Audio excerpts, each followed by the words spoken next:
You're very welcome back to our series of interviews with adults who have been home educated.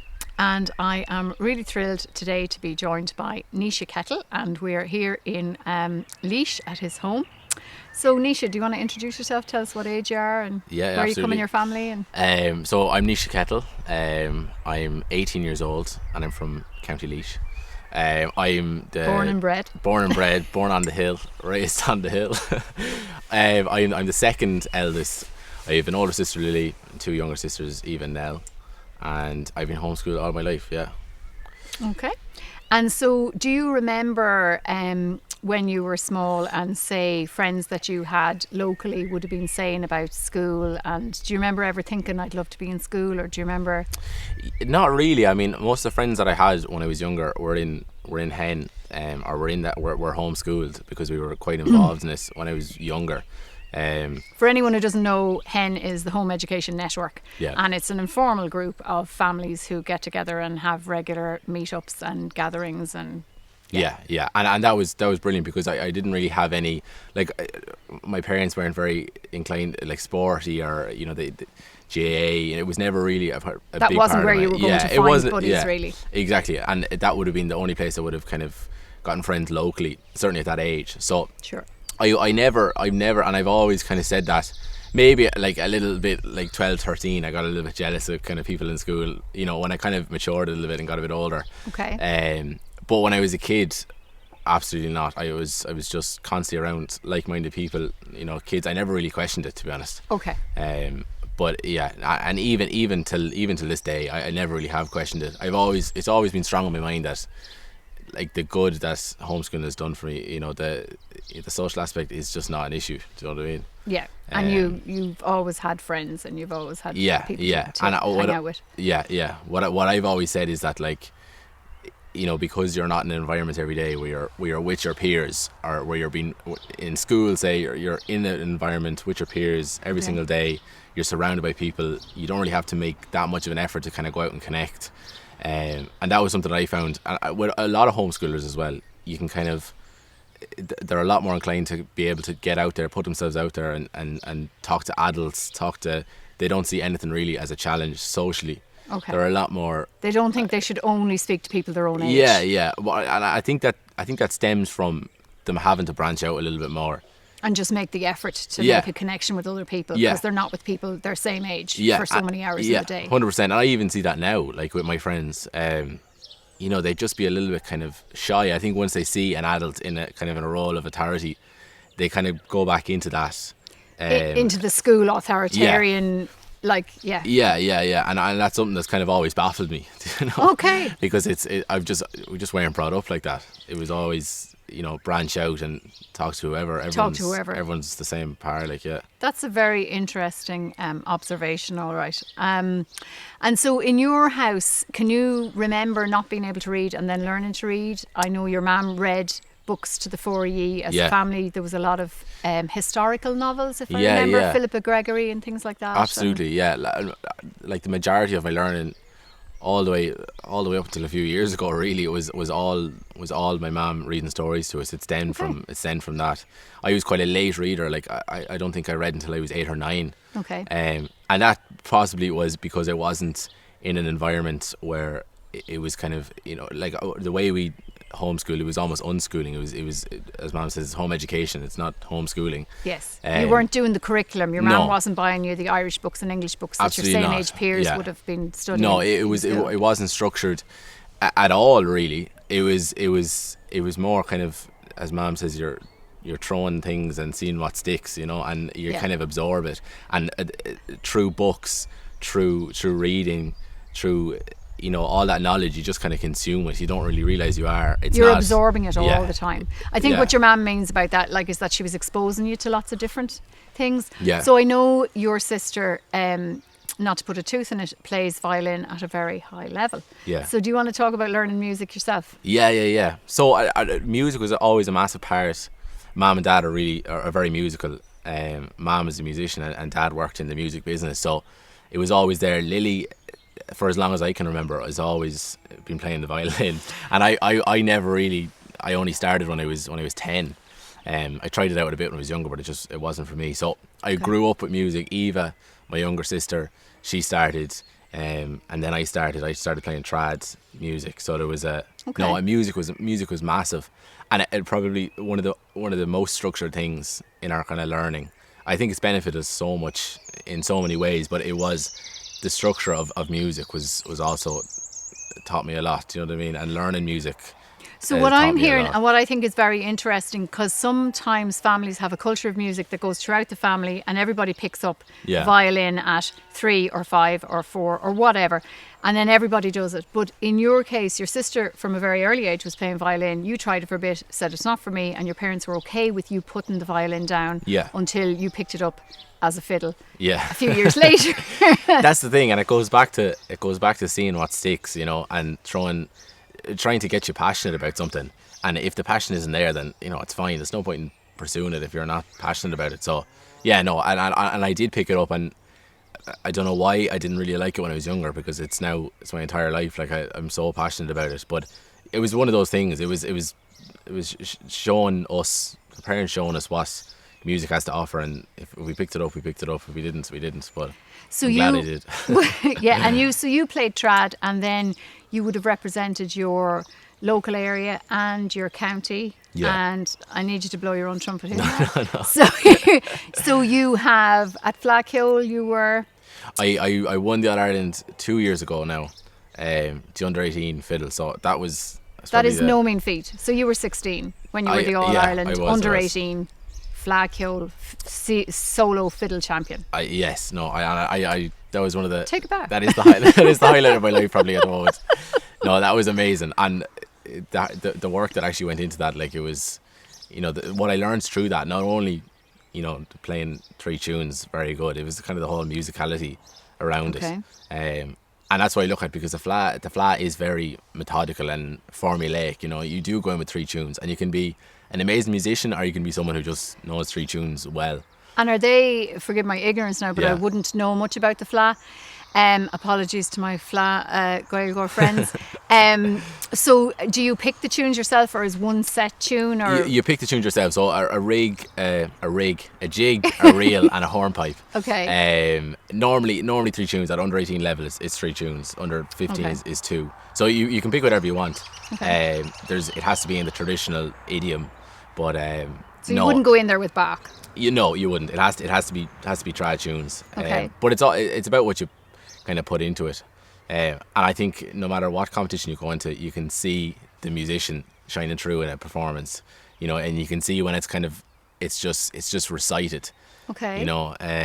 I think that was a lot to do with the way we learned stuff. We didn't just kind of recite it. We actually took it in, understood why we're learning it. Okay. And then outputted it. And I think it was the same in the music. Absolutely. Right. Understand what you're doing, and just delve a little bit more into it. And homeschooling has allowed that, I think. So it gave you the time to go into things in depth. Yeah. I think understand it a little bit more, and I think that's why I had so many passions kind of growing up.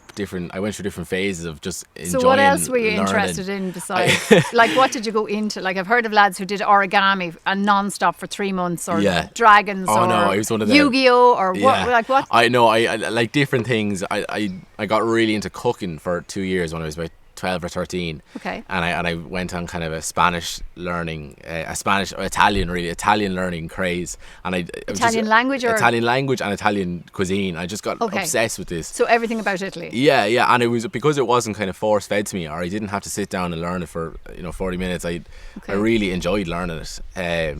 Different things like Rubik's cubes, Lego, different interests that I have, like filmmaking. That's another thing that I'm really passionate about. Okay, so you want to talk to me about how you got into the filming? Yeah. So I suppose, again, it was just another thing that was, we had a camera and we had iMovie on the computer. So It was another thing that was kind of put out there for me, almost waiting for me to kind of discover it. And so did you start getting your siblings to let you film them, or what did you start doing? So I making films of friends and family. Okay. I remember kind of going through a couple of phases of enjoying it, making a movie or something, and then kind of putting it down. But then it was kind of when I was when I was 13 or 14, I decided that it was, it was serious. Yeah, well, not serious, but I really enjoyed it. Okay. And YouTube, I just like sat for hours and hours and hours just Studying other other people did. Just so much resources on YouTube for filmmaking, so I was just just inhaling it every day, Okay. So your curriculum in terms of filmmaking was to watch YouTube instruction videos. Yeah, right? absolutely. Okay. And from there I kind of built up a knowledge of the basics. And then our neighbour is an entrepreneur, and he kind of asked me to do one video. Just he needed a video for social media, and he knew that I was kind of getting into it. So that's kind of what kick-started me. So was that your first kind of professional? It would have been. gig? It would have been. I think he gave me 50 quid, which I was So you got 50 amazed. quid for your first film, and you were what age? I think I was 13. So Wow, yeah. that's a nice bit of pocket money when No, you're it's 13. not bad. It's not bad. No, I was chuffed with myself because I'd actually producing something after watching so many YouTube videos. There's only so much you can do at home. Okay. I just love getting getting creative with it. There's so little resources kind of available to you when you're starting off. Okay. So I think that kind of excited me, what you could do with such little, Right. such little resources. So yeah, that was the first thing that kickstarted me, and then it just kind of went from there. I started making music videos and different. I didn't want to do corporate promos for the rest of my life. I got really into the creative side of it. I started doing music videos to kind of bridge the gap to short films, which I'm still trying to bridge. But documentaries and different stuff like that just built up, and yeah, that's probably one of my main passions at the moment. And do you want to talk to me a bit forever. about Eye on the World and that? Yeah. So I suppose building up for the last, say, 5 years, I started building up my portfolio, doing mainly kind of corporate stuff, but music videos as well. I did one documentary of a local dancing group. But so I was building this up, and a guy from Abbeyleaf called Gary O'Keefe, he reached out on Facebook for a videographer. He runs a recruitment company, and a blog post for it. He's like a recruiter, but he has this passion for travel, and he wants to be the first Irishman to visit every country in the world. Wow. So he contacted me anyway, or I sent him an email with the different stuff. He really liked it, and we met, and from there we kind of built this relationship of I made videos for different bits for him, but he had this big plan of the deepest lake in the world is Lake Baikal in Siberia. Lake Baikal. Baikal. Okay. In outer Mongolia, literally. Like, it is 100 kilometers from the Mongolian border, and it freezes in the winter, so it becomes like a meter thick. It's a mile deep. And 800 kilometers long. So he had this dream to transverse this, to cross it on a motorbike. Okay. And after suffering a motorbike injury years ago, he couldn't do it. He's one eye. Wow. He lost in a farm accident. So he's a pirate. Like, he really is some character. But his idea about getting around the 180 or whatever countries has come since his accident, or no? Well, it's kind of ongoing. That never really stopped him. I think his that's very inspirational. Absolutely. Like, nothing phases him. I think he once lost the eye, he doesn't really mind another limb. No, so this was his idea, Right. and it was building up, and this was becoming kind of a big thing. There was money being pumped into it from different sponsors.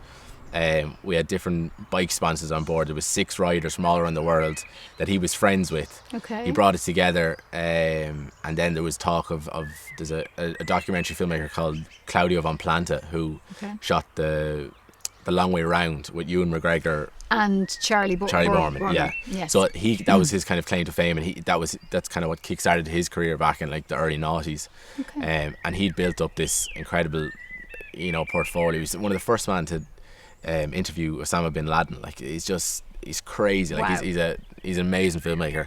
So his name kind of became on the scene that he was going to be above this, and I was always there making videos for Gary O'Keefe, Okay. the little lad from Old Hill. Like, I was so out of my depth, but still had such a good grasp on kind of filmmaking, Yes. So I was waiting for my moment to shine, and then this was just building up, and I got asked to go on a trip, which happened 2 months ago. So to the lake and to the lake, Wow. yeah. Wow. So That was an amazing it experience. was I'd say. it was absolutely phenomenal. Now, to be honest. And has the film been published or let out there yet? So at the moment we're editing it. Okay. We're editing. So when it. can we expect? Well, you know what? It's going to be a while. I'd say before the end of summer there'll be something out. We're literally editing as we speak. The director, Alex, is from Germany, and he's living in Madrid at the moment. Okay. And we're remotely editing it. I'm editing from Laois, he's editing from Madrid. And then we've a few different people involved kind of overseeing it. So yeah, it's thrown in at the deep end, and the amount I'm learning daily is just incredible, you know. This trip looked fascinating. I was following some of the bits of your travel that you were putting on Facebook at the time, and it just looked very cold it's for insane. me. Yeah, no, it looked like the kind of harshest extremes you've probably ever experienced. It was insane. Minus 30 in the morning, and it got up to like minus 20 in the day, and that was balmy. Wow. You know, you could barely breathe it in because, you know, if it went up your nose, it kind of freezes everything. Yes. But thank God we had some really good sponsors from clothes. We had a Finnish company kitted us out. So you were in the professional gear at least. We were. We looked cool. Environment. No, like Siberia is incredible. It's so remote. It's so desolate. It's and there's a huge spirituality around the lake. You know, Is like there? a lot of people, they're almost afraid of it. You know, they respect. They have this kind of. So there's legend. Yeah, and it's a whatever she. there. You know, it's this being, and she's. She. Yeah, no, I learned that the wrong way. Yeah, Did you see any wildlife where you were there? Well, that's probably a stupid question. No, none. But apparently there's species in the lake that are indigenous to Lake Baikal. Okay, and that can survive that winter with so much ice, a metre thick ice above them. There's some science to it that you know it's actually quite. There's loads of life during the winter, because water can only go so cold. Do you know what I mean? So it's actually not that different to what it would be in the summer. But yeah, no, it's incredible. It was just a monumental experience. It really was. Well, it'd be worth whenever that launches to actually put a link into this so that people can follow it. And I know you've also had some work editing for the Festival of Youth Orchestras. Do you want to talk about that? Yeah. So that's just a different kind of organisation that I like, because I have two passions. Really, my two main passions will be film and music. I try and incorporate them as much as I can. So that was kind of one of the jobs that I got from showcasing my work as a musician and a filmmaker. And I think it lends a lot to me to be able to understand music, you know, in film. It's a good kind of niche to have. Absolutely. But yeah, so that's the Irish Association of Youth Orchestras. I've done a lot of work for them over the last 2 years, and they pass my name on to other people. So it really is. So you're getting paid work in your passion of filmmaking at the moment. Yeah. And so just to backtrack a little bit, so you didn't do kind of formal curriculum. Yeah. You didn't spend a day in a creche or play school or primary school. You didn't go to secondary school. You took up running at one stage. Yeah. So would that have been, were you 13, 14? What age were you? Yeah, it was. We lived beside a really good club, an athletic club, so it was always there. But I kind of picked it up kind of competitively about 3 years ago. Okay. And that was just amazing. That was it was like the missing piece. It's like exactly what I needed. My parents wouldn't be very sporty, so I was never kind of exposed. You know, I tried different sports. It was never for me. But I found running, and it was just kind of it was absolutely incredible. It's what I needed.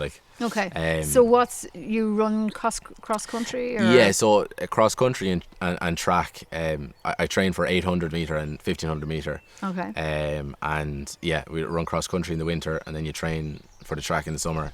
Okay. I'm a bit injured at the moment, so I have Friday I'm allowed to go back jogging. But yeah, that was amazing for me. And like that kind of, you know, you say the social aspect. The music was just phenomenal for social, you know, like going down to the local Cultus branch, and then that bridged off to another event, and then you meet loads of people. You go to summer school, you meet loads of people, and then the running is another outlet. You know, people, when I was younger, the first question I got asked about homeschooling was, what about the social? But how do you get friends? Again, you just put yourself out there, and so it's through your interest that you get your friends, rather than it's just because, as I think it's Tommy Tiernan says, like that you're just born in the same year. Yeah. Like you don't have to be friends with just people who are your same age. I never thought of it that way, but it is like you meet like-minded people. Yeah, you do, with similar interests. Yeah. Okay, so you didn't go into secondary school. you didn't sit a junior certificate exam, which most Irish students would do around the age of 14 and a half or 15, and then you didn't do your leaving certificate, but you have ambitions to go to college. Yes, So- So, yeah, absolutely. I haven't spent a day in school in my life. But I completely no school at all. But I do want to go to college. Not just to go to college, but really in the kind of the film industry, it's very about who you know. It's all kind of So it's about contact making based. connections in college. That Yeah, will and hopefully- obviously I'd love that experience, to go to college and whatever. So you have your sights on. I have my sights on IADT, the National Film School. So, in order to get into that course, I needed a Leaving Cert or a Leaving Cert equivalent. Okay. So, a popular option for homeschoolers would be the FETAC course. So, Laois had gone before me at that stage. So, That's right. I decided I'd give that a go. I did music technology. I didn't do filmmaking because I wanted to kind of, if I was going to do a year, I'd learn a new skill while being able to work on the Bicycle project as well. So, So you needed a course that was flexible enough to say, yes, you can.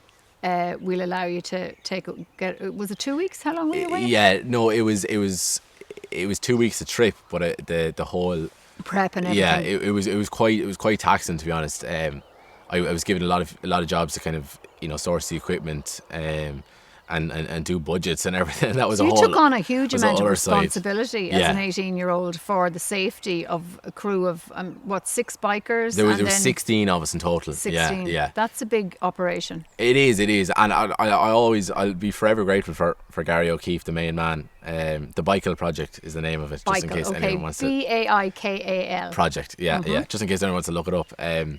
But no, I'm forever grateful for Gary because he always trusted in me, to kind of, and I think he accredited that to homeschooling. Do you know? The fact that you were 18 didn't put him off. That No, we can't no. give this. Were you the youngest in the group of 16? I absolutely by about 20 years. Okay. So and he recognised this in me. I suppose my ability to communicate with him on a level, Yes. that's, I wasn't talking up to him, he wasn't talking down to me. We kind of met each other in the middle.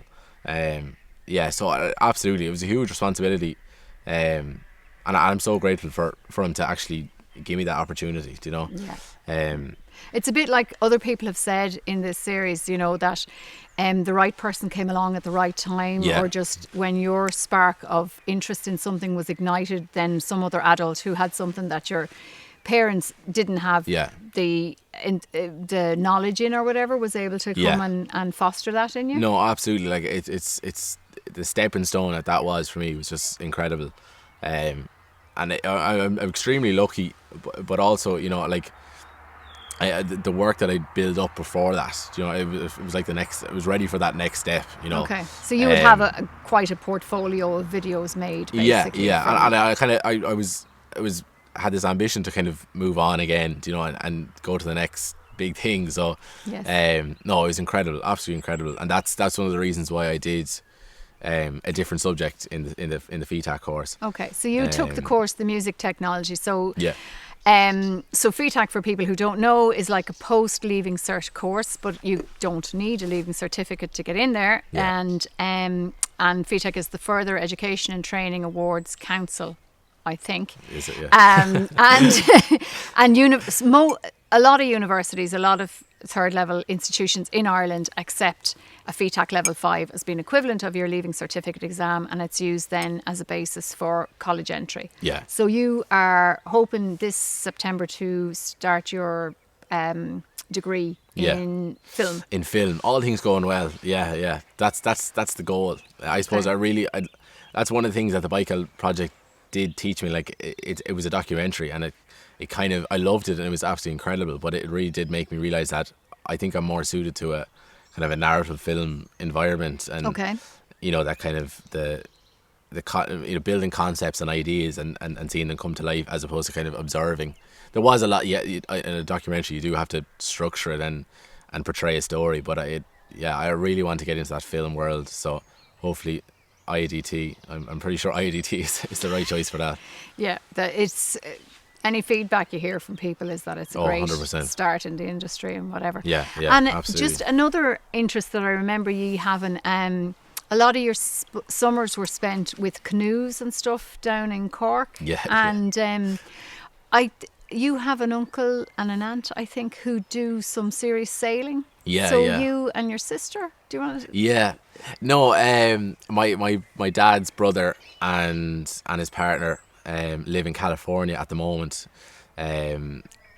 Sonia is from Oklahoma and Paul is from Dublin, same as my dad, and they live on a yacht essentially, but like a transatlantic sailing yacht. They're serious. So yeah, no, I remember I've really early memories of going on that boat when they travelled to Kinsale, and but they're now based in Redwood City, and yeah, that was. Jeez, that was amazing. Yeah, me and Lily went over there 2 years ago, and so tell me about, you flew to America. And then took the yacht. We took the were yacht the for crew. a spin. We did, yeah. We flew, and like we have been on the boat before, but I was way too young to remember. But yeah, we flew to San Francisco, and then we actually we sailed the boat's in Redwood City, which is about a 30-minute drive from San Francisco City. So we sailed underneath the Golden Gate Bridge and around Alcatraz, and no, it was incredible. Yeah. And you were what age at that stage? I was 15. I was extremely impressionable, and it was it's one of the most amazing trips or amazing things I've done. It's just yeah, it gave me such an amazing outlook on the world. You know, it's so different. Like California is just so different to Ireland. So it was amazing. I still love Laois though. Oh, it made me love Laois more. Yeah, I love it. California made him love Laois more. No, it's incredible, but it's just like it's such a different world over there. It's consumerism and you know, it's just it's manic really, but. Yeah, it's a different pace of life. Yeah, 100%. Yeah, it really is. It made me appreciate. It's a different pace of life to being here in Laois with the few chickens and the rooster and the homegrown veg and the goats and pigs. Absolutely. And because your parents would have done a lot about.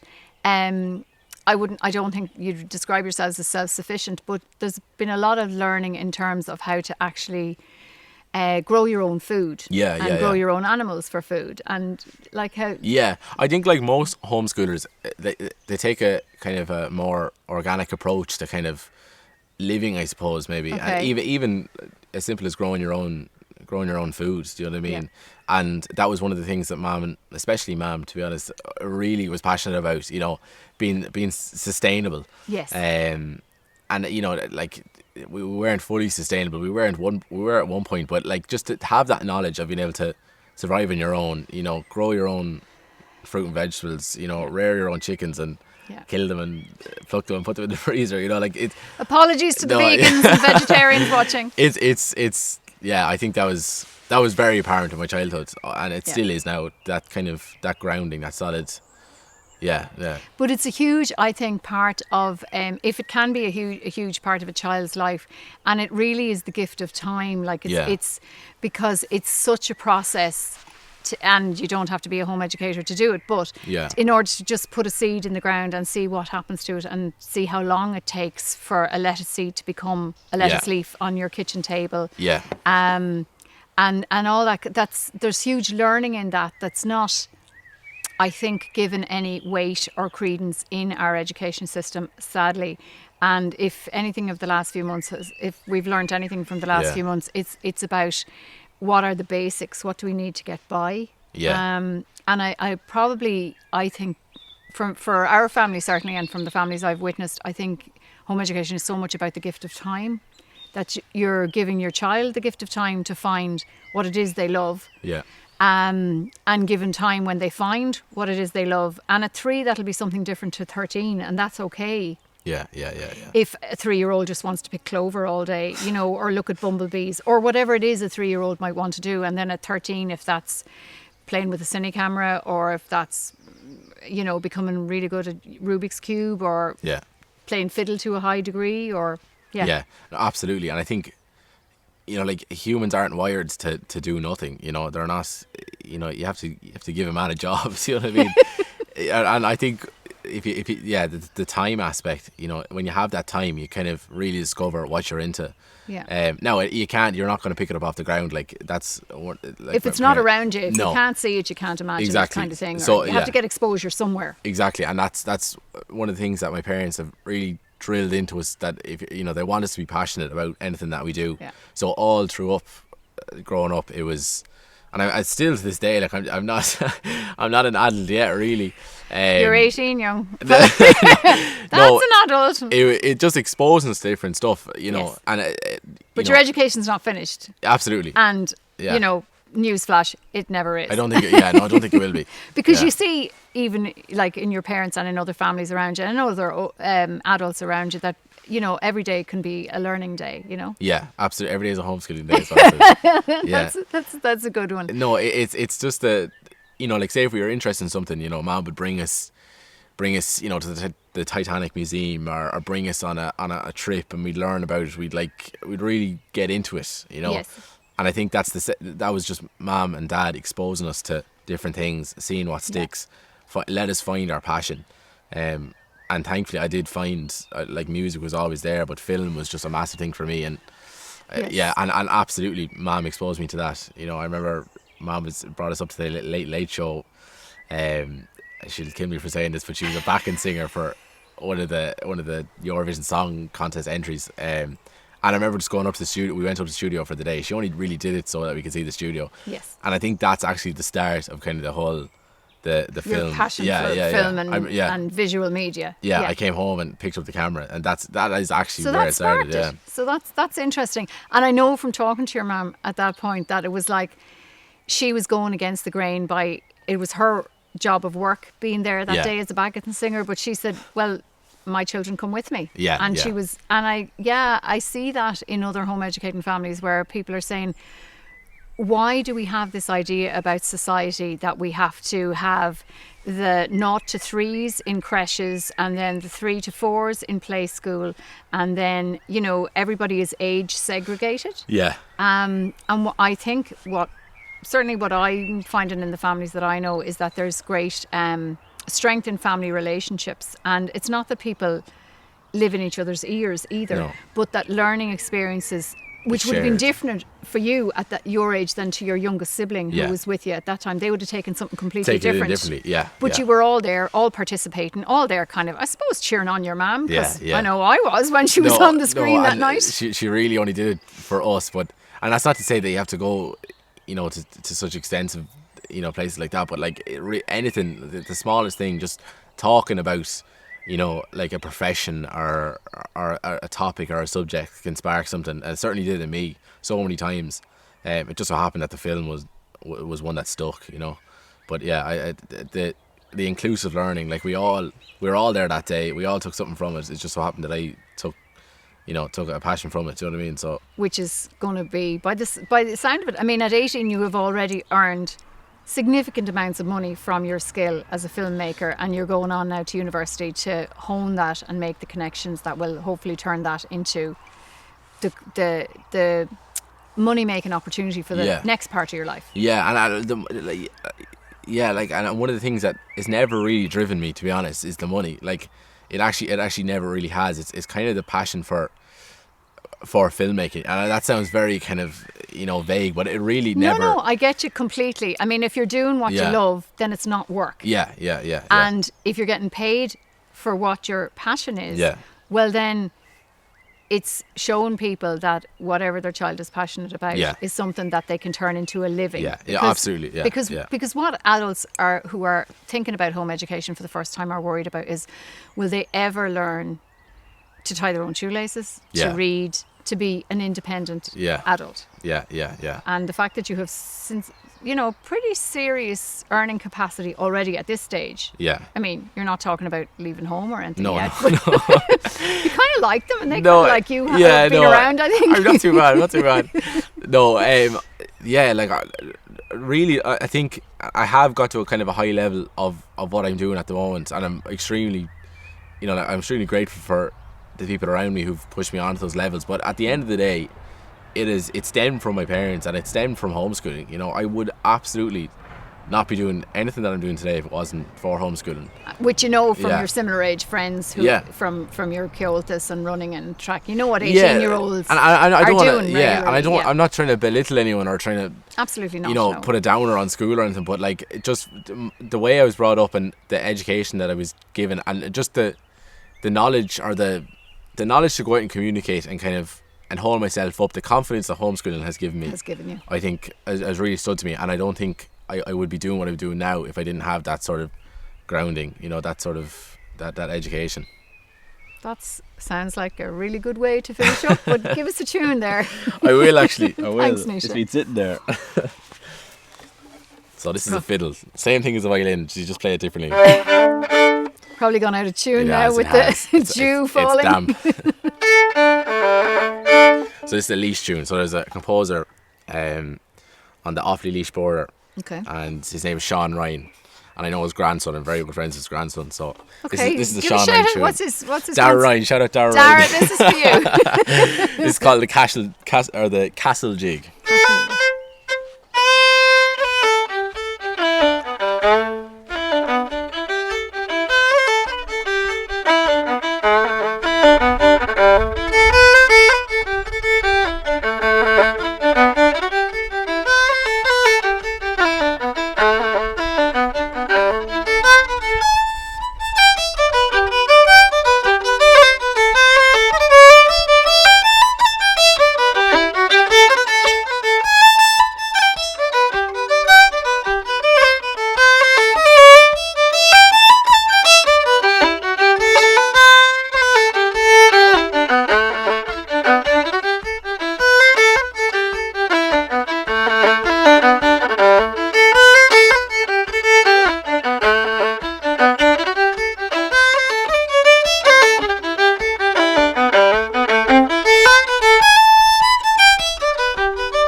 Wow. That was gorgeous. Thank you, Monica. Thanks so much, Naoise. Thanks for chatting to me today. Not a bother. Remember me when you're getting your first Oscar. I will. I'll shout you out.